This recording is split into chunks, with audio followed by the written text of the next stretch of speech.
Hi, it's Sarah Hewlett here.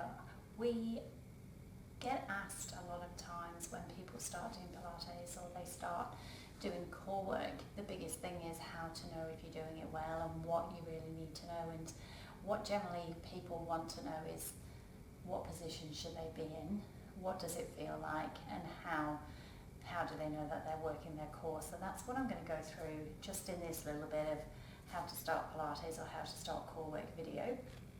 You just basically can use a mat, just for obviously some comfort, or you're better off on that sort of slightly firm surface with support rather than just flat on the floor. I would suggest that you have a couple of sort of towels. So these are just normal standard bath towels, and they're just folded into three. Put one widthways, so it forms like the trunk of a T, and this one goes on top that way. The reason being that when you then lie down, you will feel supported under your shoulders. So when you lie down on the floor, you want to feel that the bed and the surface you're relaxed, okay? If I have no support under my head, then I'm likely to drop my head back, and you can see my back arches, and then I'm here. So it's a bit more of an effort to then come up because I move and trunk with my pelvis up, whereas if I have the support behind me here, so again in that T, that bit's going to support my shoulders, and then I can relax, and it feels like the surface has got me, if that makes sense. So we're just going to stop and rest and think about taking a deep breath in. Your legs want to be parallel, so you want to have the tailbone area heavy on the mat. We don't want to have your lower back pushed into the mat so your pelvis tilts. You want to let go of your bum cheeks, so your bum cheeks are free, and let go of the hamstrings so your leg muscles feel that they're comfortable. Shoulders should feel relaxed as well. And then basically your pubic bone, so the bone between your legs here, and your two hip bones, so that triangle. So if you imagine if you're wearing a bikini or a pair of pants, that triangle of your pants is parallel to the ceiling. It's not tipped backwards, so the pubic bone's high, and it's not arched through the back, so the hip bones are high. They're both nice and square. And then the leg wise, you want parallel position. Now if you feel that your legs tend to wander or your knees jam together, you could always use a small ball or a small rolled up towel and just use those to keep the legs in line, because we don't want one doing this and we don't want you to jam your knees together, because then you'll tend to grip. So if you prefer the ball in line, so I'll just leave the ball there. Basically, you're just going to take nice, easy, deep breaths. So breathing in through the nose and out through the mouth.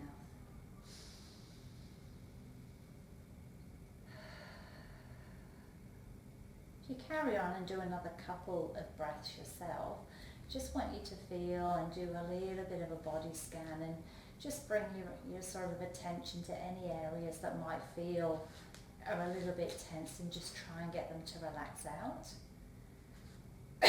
You want your body nice and soft, heavy through the tail, and you want your rib cage to feel like it's in contact with the floor. So as you take a breath in, instead of breath in high, you want breath in low. So you want the breath to feel like it's coming to the base of your lungs at the back. And then from a position there, you want to make sure that you take a nice, easy relax out. So if you pop your hand on your belly, breath in, and you should feel that your abdomen here raises a little bit, and breath out. This is what we call sort of abdominal breathing, or diaphragmatic breathing, where we're breathing more through the base here. When we breathe with our shoulders, we don't tend to get a lot of work coming down here, and it's important that we do because our diaphragm connects with our core muscles. Our diaphragm is the muscle underneath our lungs, and as we work that, it connects with the core, so the deep muscles of the tummy, which are also connected with the pelvic floor, which are also connected with our thoracolumbar fascia, so all the fascia around our lower back, and then our tiny back muscles as well. So when we're talking core work, we're talking the diaphragm at the top, we're talking pelvic floor at the bottom, we're talking the abdominal deep muscles, and we're talking about your back muscles, so the deeper back muscles and the fascia. So breath in and breathe out. Breath in and breathe out. We're now going to look at your pelvis.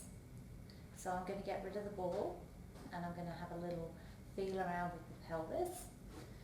So with your pelvis moves 3 different ways. It moves forwards and backwards here. It moves side to side, and it moves up and down. So when we're talking pelvis movements, we're talking a curl backwards, and that curl backwards isn't going to come from the legs, so we're pushing with the legs. We want it to come from the tummy muscles. So I want you to think of a breath in to prepare. As you breathe out, your belly button gently sinks down and your pubic bone curls up. And it's not a big, massive movement here. It's quite a subtle movement. So it's just a pubic bone to navel. If you're not sure, pop your hands behind your back. And what we're looking at is we don't want you to really squash your hands down. We just want you to gently flatten your lower back out and relax. Flatten the lower back out and relax. So you can see that's quite a small movement compared to that kind of movement where you've got a lot going on, and we're obviously using the legs. We just want it to be nice and subtle.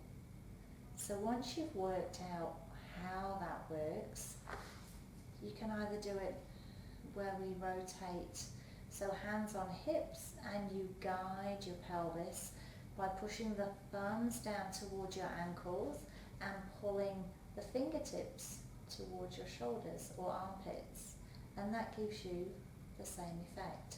So this is what we call a pelvic tilt or a pelvic curl. Okay, so we're going to do it again. Breath in to prepare. As you breathe out, gently tilt the pelvis backwards so your lower back flattens and elongates onto the mat.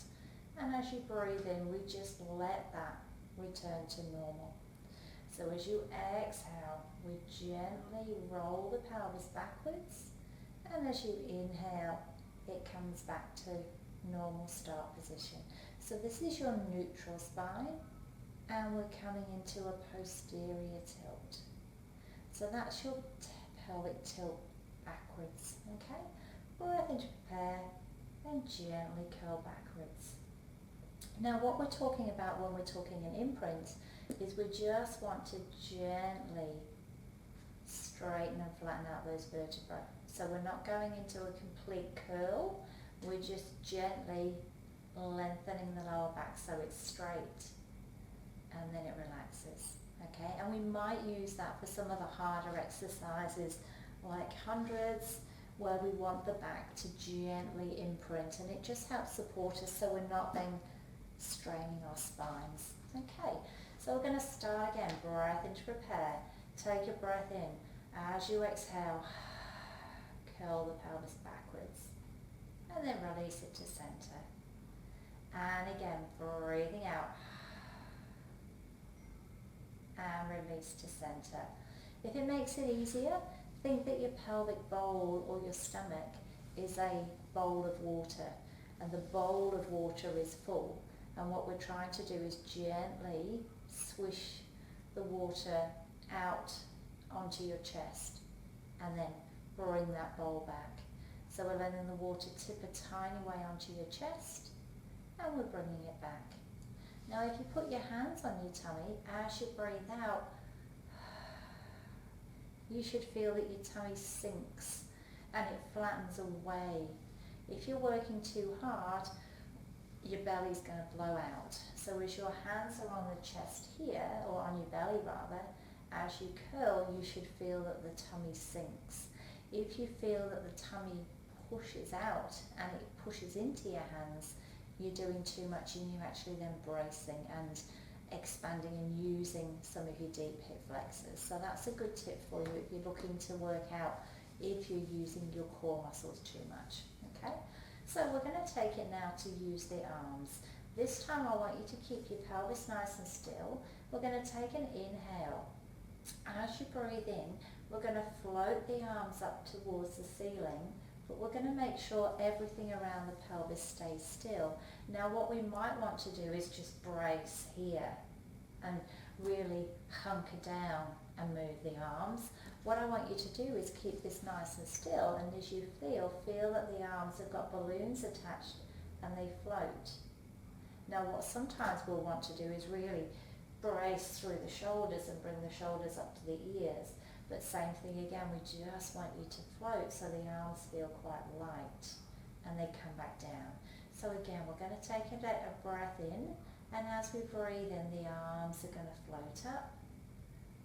And as we breathe out, the arms come back down. So again, everything's staying nice and still. We're just working out that the arms need to work around the shoulders. We don't need to bring the shoulder up, and we don't need to reach the arm to the ceiling to get it. The shoulder still stays quite heavy along the mat. I'm not lifting it and reaching it forwards, and I'm not lifting it up towards my shoulder and my ear.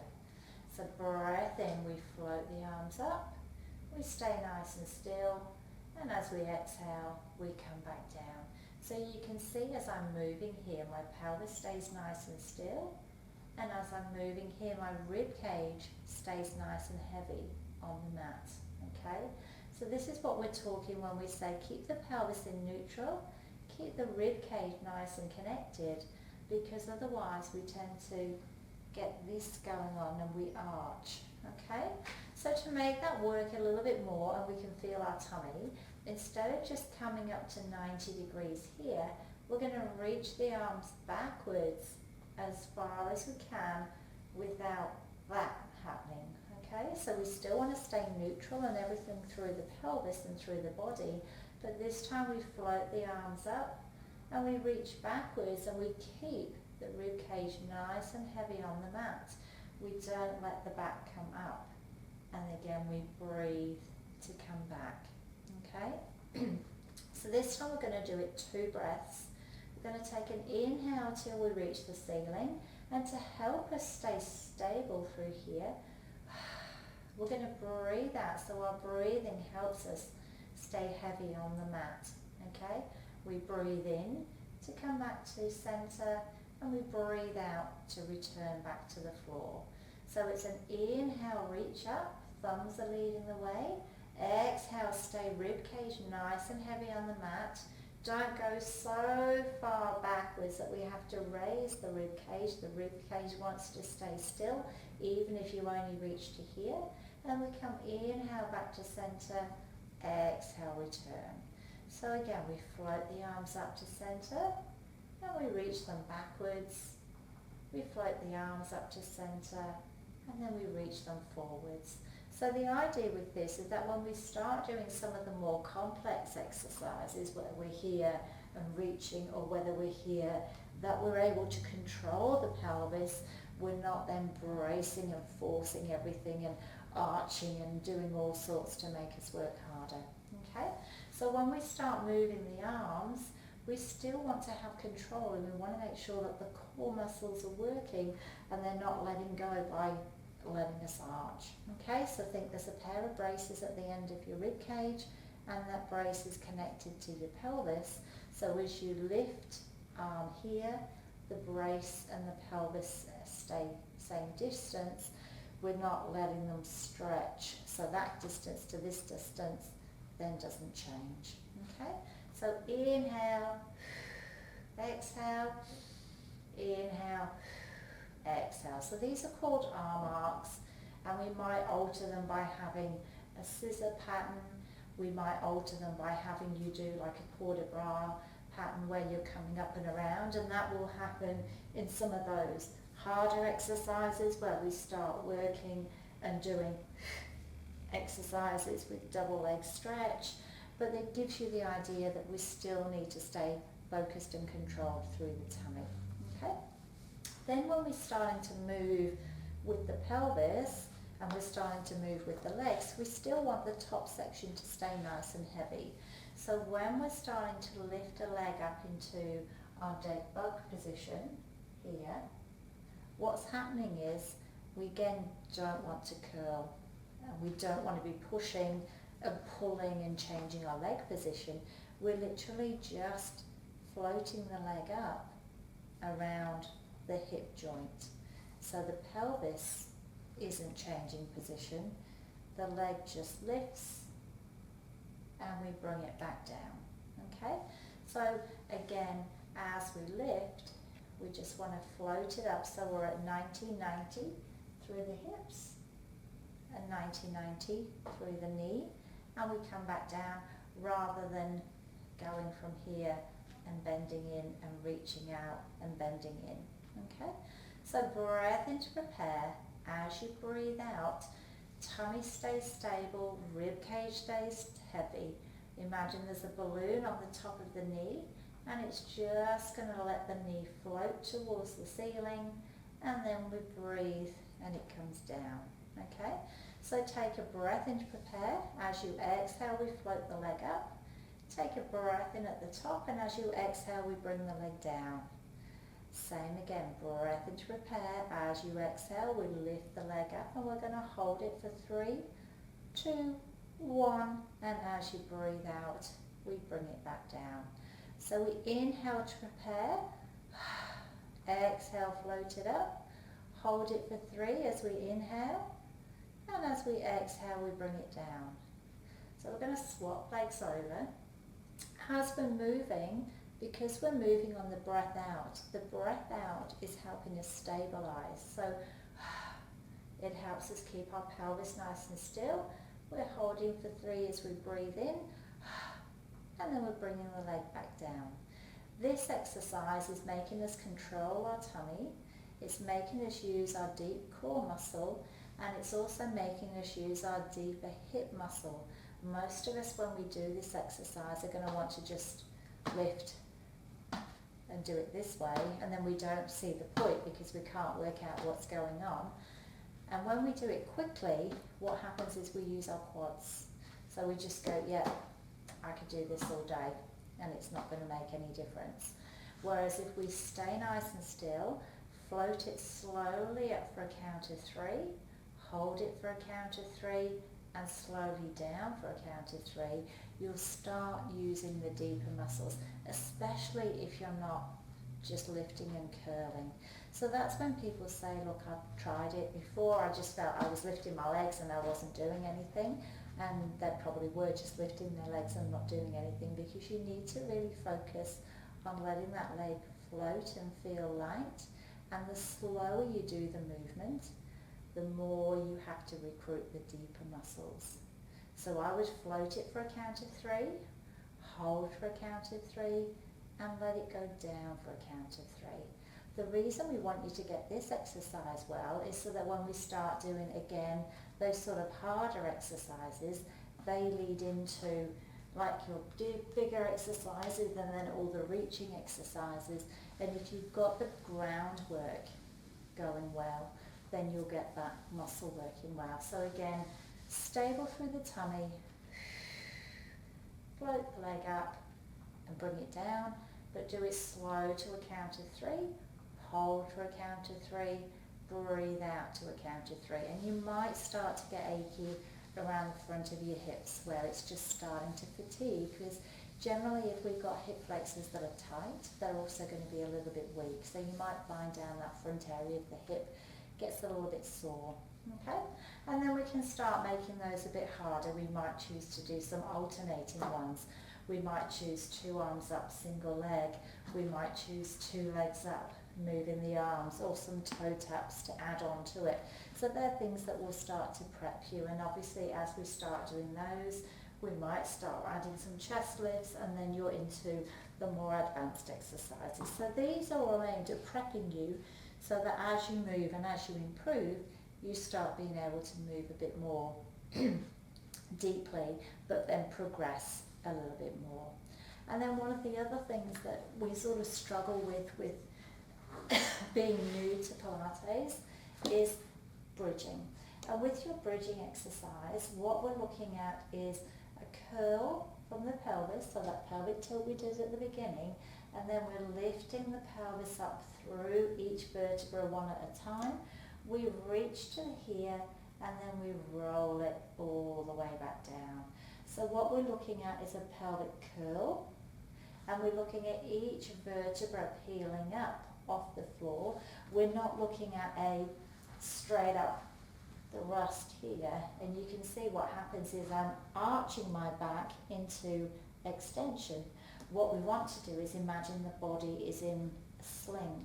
So we're looking at as if the body's in a hammock, and we've got a stretch and a curl, and then we start using our hamstrings more rather than anything else. So you might find you feel, oh, I've got a pull in my hamstring and my hamstrings have gone into spasm, rather than feeling that it's a quads exercise where it's the front of your thighs. And the difference is when I do a quads exercise, you'll see that I end up shunting this way. Whereas if I do it through here, you see my head and my shoulders stay still, and I can roll it down. Okay, so with the bridging exercises, we're looking at a pelvic curl. We're looking at you peeling each vertebra off the floor and staying in a curl rather than arching, and rather than pushing and then curling back down. And then as we're curling up into your bridge, again, we're looking at, if you do a single leg, do you then collapse on that side? Or can you hold it and lift a single leg, or lift a single leg without that collapse? Okay, so that's the aim of the bridges, is to really start to get you curling and working through your pelvis, getting some movement through your lower back while you work those legs, but then also seeing that you're stable and you're not wobbling too much. Again, as that progresses, we might try and add on some arms. We might add on some movement with the pelvis. We might add on some side to side. We might add on some knee floats, so that you've got a little bit of work that you can do in your bridging, that then makes things a little bit more complicated and starts leading you into some of the harder exercises. Then we've got things which is some of the basic stuff for rotation. You want to be in your side for book openings, knees together. Again, if you struggle keeping your knees together, you can have a small ball between your knees. And with the book openings, we're looking at breathing and getting some rotation through the body and coming back. Okay, so what tends to happen, or what we tend to see a lot of, is that as people move, they take the arm here and they leave the head. So you want the head to go with you, and then they might let the knees go. So you can see I haven't actually moved, I've just let my knees go. So what we want is a breath in. As you breathe out, you follow your eye line with follow the hand with the eyes, and you keep your knee down. So then you've got the movement coming from here. Now if you bring it back with the rib, you'll see that I start with my rib here and the rest of me follows. And the common problem is people just do this with the arm. So you can see there's not a lot of trunk range, as opposed to me stretching, and then using my obliques to come back. Okay? We're also looking at leg movements in side lying, so that you can move the leg without curling and arching. So we want you to be able to move the leg here and stay stable, and then doing it long range, again without arching and curling. So they're going to be ones and exercises that will come into plank, into side plank, and then getting you working in those ranges here. Okay, and then the last little bit that I'm going to cover today is just going into like your quadruped position where we're on hands and knees. So if I come around and I'm looking at my arm position in quadruped, we want to be nice and stable through the arms and through the legs. So hands wise, if you're happier on the edges of the mat so it gives you a bit more support, great. If you find that your wrists are uncomfortable, you can always use fists, or you can always roll up the mat for your hands. But the big thing is we don't want you hanging. We want energy through the hands so the shoulder blades come around the chest wall. They're not clamped together, so they push and extend.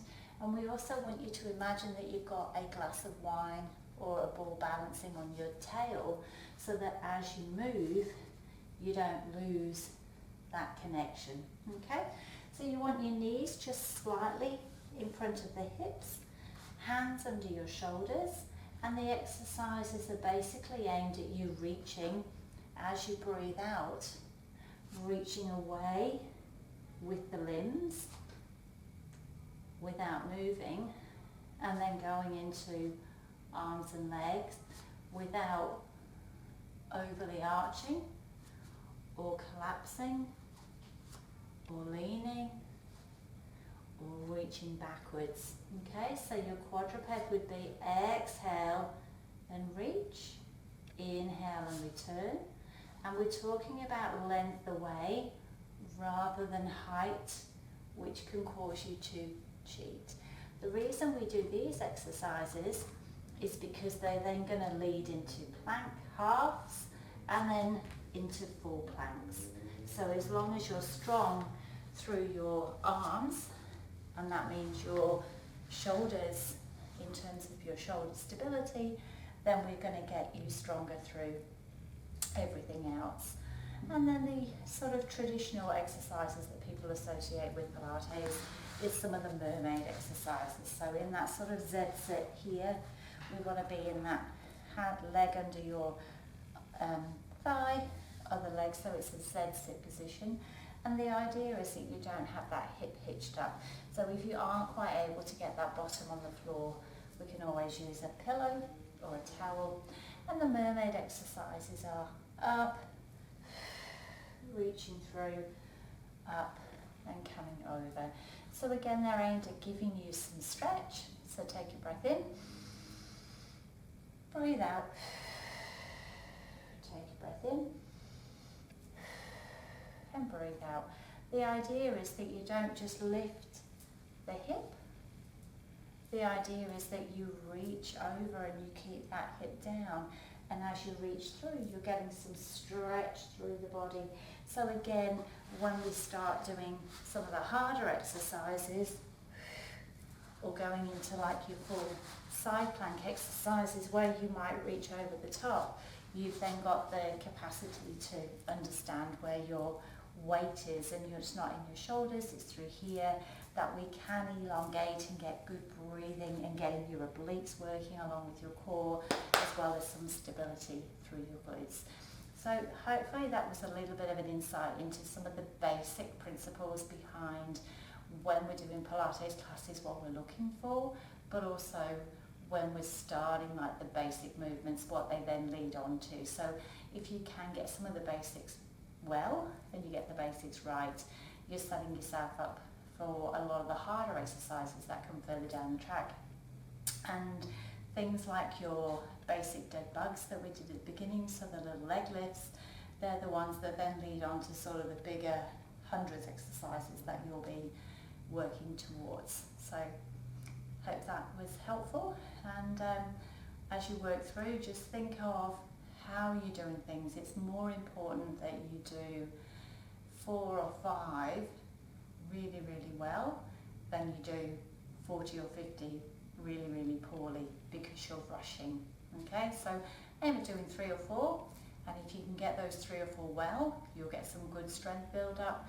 Once you get the idea and it starts to become a bit more second nature, then we can start adding in some of the other exercises on top. So take care. There's about probably half an hour's worth there for you to get through. If you're not sure, watch it again and start thinking about where your movements are, and then we'll go from there.